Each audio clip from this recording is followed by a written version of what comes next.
Hello guys, good morning. So, ngayon pala guys ay nandito tayo sa Kawa-Kawa sa Ayug, sa Bislig City. Oh, wow.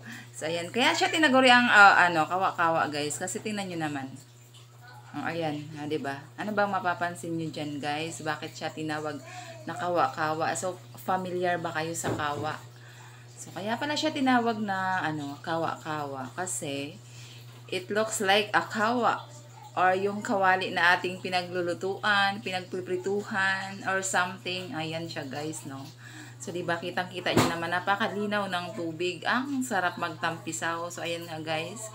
Meron ditong naliligo at ini-enjoy nila ang kanilang pagligo.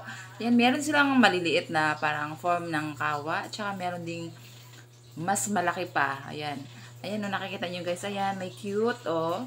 Tapos meron din namang malalaki na sizes. So, napakaganda talaga dito, guys. At saka talaga napakalinaw ng tubig. So, ayan nga, guys. So, nag-i-enjoy sila dito. O, diba? Ang saya-saya, oh. Yan si ate, nagtatampisaw. At saka, yun pa yung iba-ibang grupo sila dito, guys.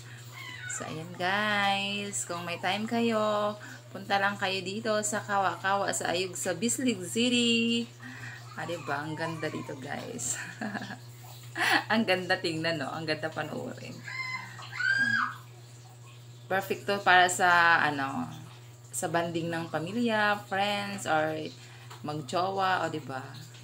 So, yun lang, guys. Thank you for watching.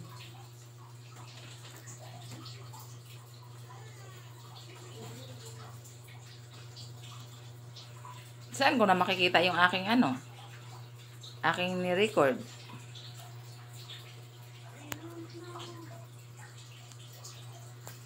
I-check ko. I-play mo.